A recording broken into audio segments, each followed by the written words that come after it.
Hello everyone. आज का हमारा टॉपिक है role of consultancy organisation in promoting entrepreneurs. Promotion and development of entrepreneurship का ये हमारा लास्ट लेक्चर है। इसमें हम कंसल्टेंसी ऑर्गेनाइजेशन एंटरप्रेन्योर को प्रमोट करने में क्या रोल प्ले करते हैं, ये टॉपिक डिस्कस करेंगे। इंडिया की जो गवर्नमेंट है उसने इंडिया में एंटरप्रेन्योर्स इंडस्ट्रीज को एनकरेज करने के लिए, यानी भारत में उद्यमिता को बढ़ावा देने के लिए, एंटरप्रेन्योरशिप को बढ़ावा देने के लिए बहुत सारी कंसल्टेंसी ऑर्गेनाइजेशन एस्टैब्लिश की हुई हैं। कंसल्टेंसी ऑर्गेनाइजेशन वो ऑर्गेनाइजेशन होती हैं जो स्मॉल स्केल इंडस्ट्री को या टाइनी इंडस्ट्री को या नए एंटरप्रेन्योर्स जो होते हैं उन्हें कंसल्टेंसी की सर्विसेज प्रोवाइड करती है। यानी जब उन्हें कोई प्रॉब्लम आती है अपने बिजनेस को सेटअप करने के लिए या अपने बिजनेस को स्मूथली रन करने के लिए, जब भी कोई प्रॉब्लम आती है, चाहे वो टेक्निकल प्रॉब्लम हो या कोई मैनेजमेंट स्किल से रिलेटेड प्रॉब्लम हो, तो उन प्रॉब्लम्स को दूर करने के लिए, उनके सॉल्यूशंस देने के लिए consultancy organisation government of India ने एस्टैब्लिश किए हुए हैं ऑल ओवर द इंडिया। ये कंसल्टेंसी ऑर्गेनाइजेशन क्या करते हैं, ये बिजनेसमैन को उसकी वीकनेस को असेस करने में, यानी उसकी कमजोरियों का पता लगाने में मदद करते हैं और सॉल्यूशन देते हैं। यानी उसकी जो भी प्रॉब्लम्स होती हैं, जो भी समस्याएं होती हैं, चाहे वो टेक्निकल प्रॉब्लम्स हैं, चाहे वो मैनेजमेंट से संबंधित प्रॉब्लम है, चाहे वो प्रोडक्ट डेवलपमेंट से संबंधित प्रॉब्लम है, मार्केटिंग से संबंधित प्रॉब्लम्स हो सकती हैं, उन सब प्रॉब्लम्स के संबंध में जो भी सॉल्यूशन हो सकते हैं, कंसल्टेंसी ऑर्गेनाइजेशन एंटरप्राइज को या एंटरप्रेन्योर्स को वो सॉल्यूशन प्रोवाइड करती है। जितने भी कंसल्टेंसी ऑर्गेनाइजेशन है इंडिया में, इनका मेन ऑब्जेक्टिव क्या है? इनका मेन ऑब्जेक्टिव अप्रोप्रिएट और इनएक्सपेंसिव कंसल्टेंसी सर्विसेज, यानी सही और सस्ती कंसल्टेंसी सर्विसेज प्रोवाइड करवाना है। किसको? स्मॉल एंड न्यू एंटरप्रेन्योर्स को, यानी जो छोटे छोटे व्यापारी हैं या जो नए व्यापारी हैं उनको कम खर्चे में अच्छी सर्विसेज प्रोवाइड करना, ताकि देश में ज्योग्राफिकल डिस्पर्सल को खत्म किया जा सके। यानी जो भौगोलिक असमानता है देश के अंदर, उसको खत्म किया जा सके और स्मॉल और मीडियम एंटरप्राइजेस को बढ़ावा दिया जा सके। ठीक है। Small and new entrepreneurs need assistance and advice because these unlike the big industrialists, these can not afford the financial cost of their own staff of qualified specialist। ये जो छोटे छोटे और नए एंटरप्रेन्योर्स हैं, इनको असिस्टेंस की ज़रूरत पड़ती है, इनको कंसल्टेंसी सर्विसेज की ज़रूरत पड़ती है, कम पैसों में जो इन्हें सर्विसेज मिले, क्योंकि ये जो ऑर्गेनाइजेशन है या ये जो एंटरप्राइजेज हैं, इनके पास खुद के पास इतना पैसा नहीं होता कि ये कंसल्टेंसी के लिए खुद का क्वालिफाइड स्टाफ अपॉइंट कर सकें। इसलिए गवर्नमेंट ऑफ इंडिया इनको हेल्प करने के लिए consultancy organisation all over the India government of India ने खोले हुए हैं। ठीक है। नेक्स्ट है इसमें consultant play important roles and some of these are given below. जो भी कंसल्टेंट्स होते हैं वो बहुत इंपॉर्टेंट रोल प्ले करते हैं किसी भी स्मॉल स्केल इंडस्ट्री के लिए या न्यू एंटरप्रेन्योर्स के लिए। वो क्या क्या रोल प्ले कर सकते हैं? सबसे पहले है bringing new knowledge. Consultancy organisation entrepreneurs को नई नॉलेज प्रोवाइड करते हैं। इस तरह से नॉलेज प्रोवाइड करते हैं ताकि वो अपने एंटरप्राइज को या अपने बिजनेस को अच्छे ढंग से चला सकें। सेकेंड है इंफॉर्मेशन कैरियर्स। देखो, जो कंसल्टेंसी ऑर्गेनाइजेशन है ये बहुत सारे बिजनेसेस को कंसल्टेंसी की सर्विसेज प्रोवाइड करते हैं, क्योंकि ये इनका जो टच है वो बहुत सारे और बिजनेस ऑर्गेनाइजेशन के टच में ये लोग रहते हैं। इसलिए इनके पास बहुत सारी नॉलेज होती है, बहुत सारी इंफॉर्मेशन होती है। ये क्या करते हैं, इनके पास एक इंडस्ट्री की इंफॉर्मेशन होती है। मान लो ये क्लॉथिंग इंडस्ट्री को कंसल्टेंसी दे रही है, तो इनके पास क्लॉथिंग इंडस्ट्री की भी इंफॉर्मेशन होगी।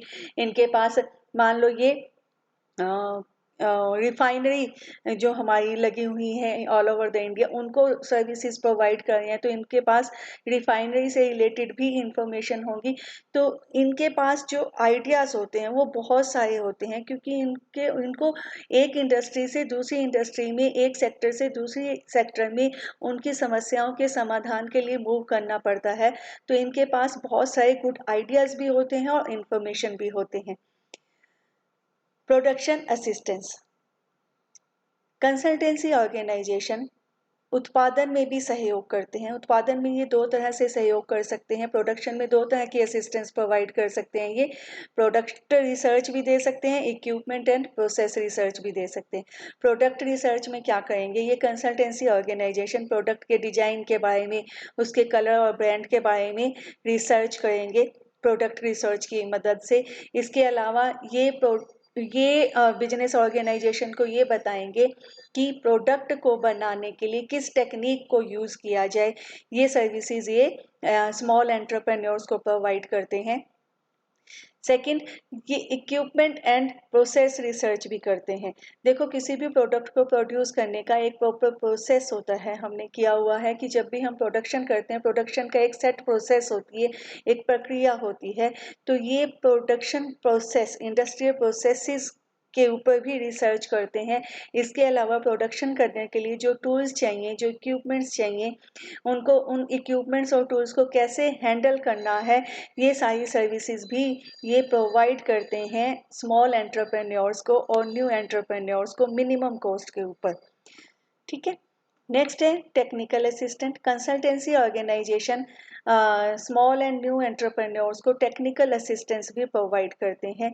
ये क्या करते हैं, ये लोग सर्वे करते हैं। वो ये सर्वे में क्या करेंगे कि ये इकोनॉमिक एंड टेक्निकल वायबिलिटी सर्वे करेंगे कि क्या स्मॉल और न्यू एंटरप्रेन्योर्स इकोनॉमिकली वायबल है या नहीं है, या टेक्निकली वायबल है या नहीं है। Economically and technical viability study करने के बाद ही ये स्मॉल और न्यू एंटरप्रेन्योर्स को डेवलप करने में हेल्प करते हैं।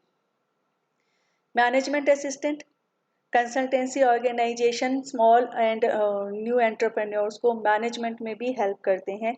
मैनेजमेंट असिस्टेंट जब ये प्रोवाइड करते हैं तो इनका मेन एम होता है विकास करना, rapid growth of the entrepreneurship, यानी बिजनेस का विकास करना। और जो भी स्मॉल यूनिट्स हैं या स्मॉल इंडस्ट्रीज हैं, इनको ज़्यादा एफिशिएंट बनाना, ज़्यादा कैपेबल बनाना, ताकि वो कंपटीशन के अगेंस्ट सर्वाइव कर सकें एक ऑर्गेनाइज सेक्टर में। मार्केटिंग असिस्टेंट प्रोवाइड करते हैं ये। मार्केटिंग असिस्टेंट में क्या आ जाएगा, जितनी भी स्मॉल स्केल इंडस्ट्रीज हैं, consultancy organisation small scale industries की मदद करती हैं उनके प्रोडक्ट और सर्विसेज को डोमेस्टिक लेवल पे बेचने में, फॉरेन मार्केट में बेचने में।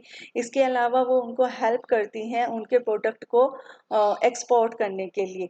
ये मार्केटिंग सर्वे भी करती हैं, मार्केटिंग रिसर्च भी करती हैं, ताकि स्मॉल स्केल इंडस्ट्रीज के प्रोडक्ट को बेचा जा सके, ईजिली बेचा जा सके। मार्केटिंग में इस तरह से वो असिस्टेंस देती हैं।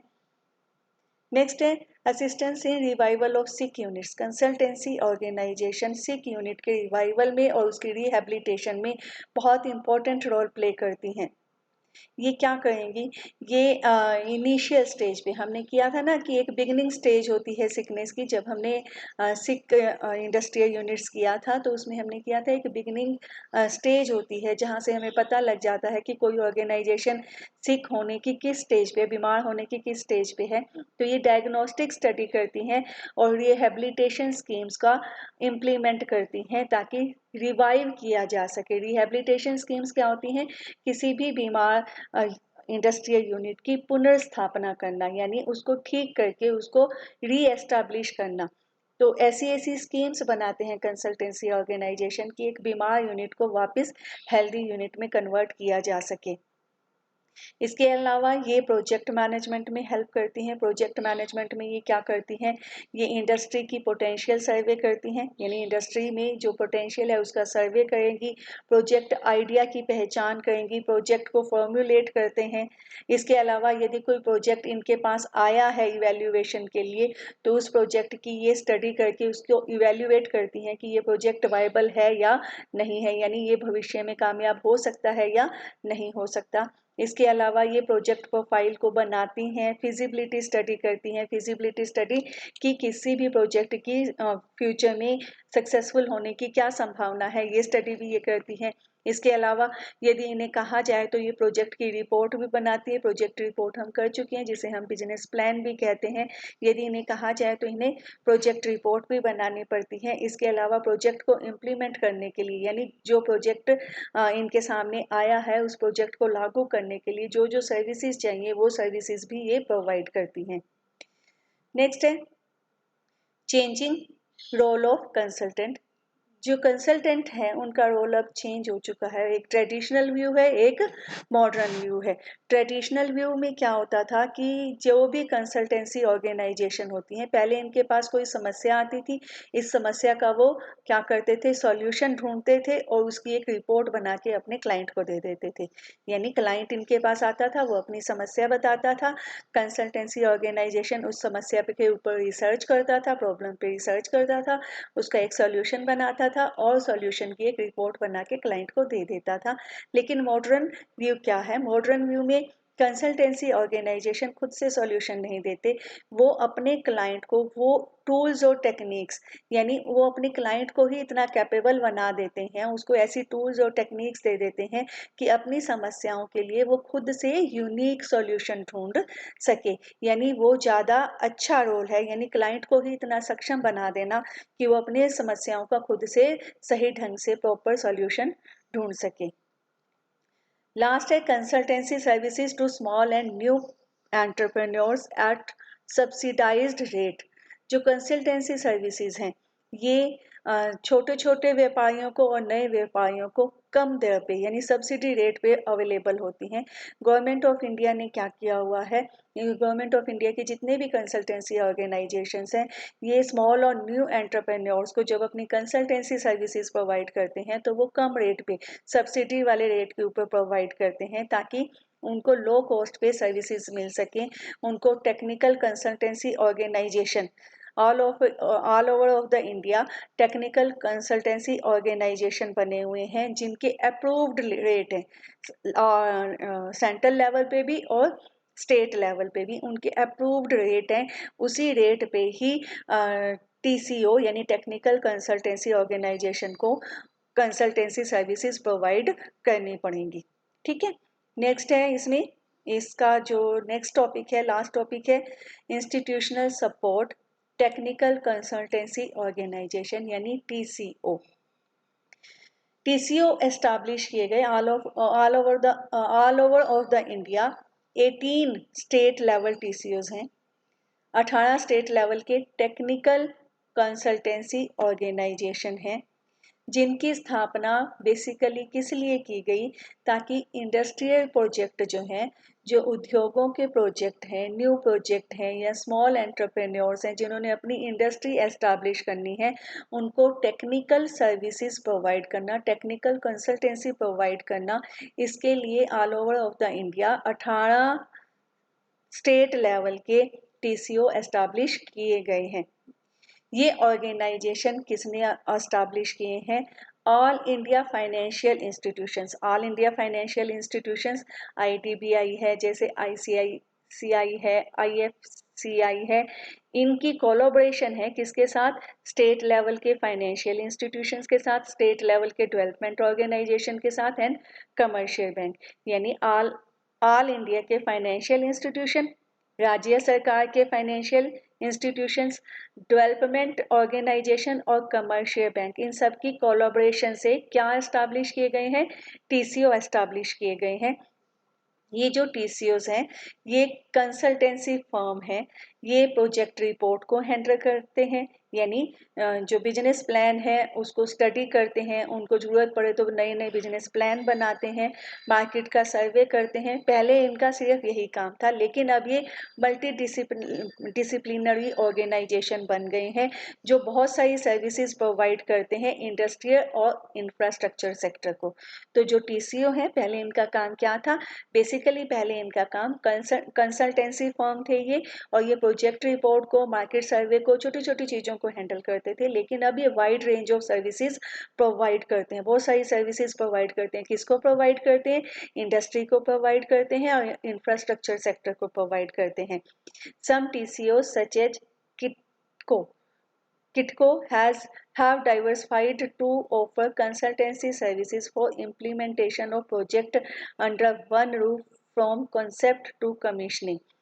कुछ TCOs ऐसे हैं जैसे किटको, इसने क्या किया हुआ है, इसने अपनी कंसल्टेंसी सर्विसेज प्रोवाइड की है कि किसी भी प्रोजेक्ट को कैसे इम्प्लीमेंट किया जाए। यानी यदि आपने कोई प्रोजेक्ट लगाना है, आपके सामने कोई प्रोजेक्ट आइडिया है, आपने उसकी रिपोर्ट बनाई है, तो उसको कैसे इम्प्लीमेंट किया जाए, ये सारी सर्विसेज वो एक ही छत के नीचे प्रोवाइड करते हैं फ्रॉम कंसेप्ट टू कमीशनिंग। तो ये जो किटको है ये क्या है? ये है Kerala industrial and technical consultancy organisation. तो किटको क्या हुआ? Kerala industrial and technical consultancy organisation limited. ये सेटअप किया गया 1972 में, ताकि केला के अंदर इंडस्ट्रियलाइजेशन के प्रोसेस को स्पीड अप किया जा सके, बढ़ाया जा सके। ये जो इनिशिएटिव था ये IDBI एंड केरला गवर्नमेंट का कोलाब्रेशन थी। यानी केरला की जो गवर्नमेंट है और IDBI, इन दोनों ने मिलके सेटअप किया किटको, जिसका मेन पर्पस क्या था? स्टेट ऑफ केरला में इंडस्ट्रियलाइजेशन की स्पीड को बढ़ाना था।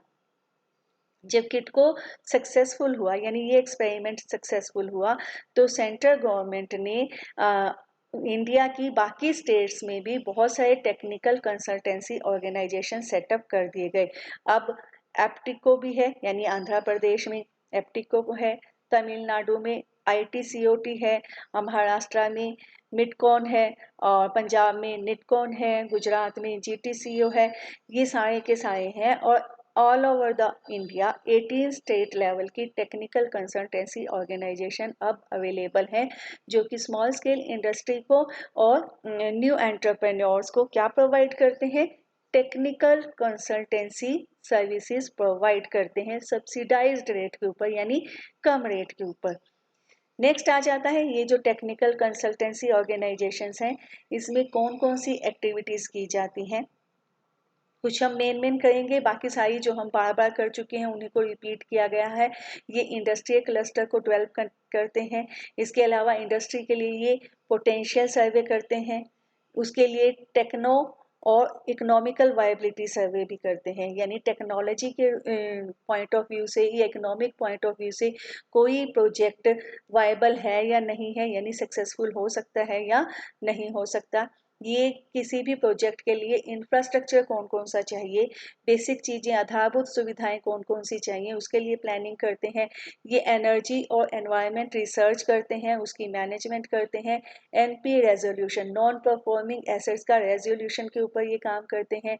ये एंटरप्रेन्योर्स को वोकेशनल ट्रेनिंग कर देते हैं, उनको टेक्नोलॉजी की फैसिलिटी प्रोवाइड करते हैं, उनकी एंटरप्रेन्योर्स को मॉडर्नाइजेशन में, यानी अपने बिजनेस को मॉडर्न करने में, उसकी टेक्निक को अपग्रेड करने में भी हेल्प करते हैं। इंडस्ट्री का पोटेंशियल सर्वे करते हैं, ये हम पहले कर चुके हैं। यदि उनके पास कोई प्रोजेक्ट आता है तो वो उसकी इवैल्यूएशन करते हैं। इसके अलावा लोगों के लिए, एंटरप्रेन्योर्स के लिए ये प्रोजेक्ट प्रोफाइल भी बनाते हैं, फिजिबिलिटी स्टडी करते हैं।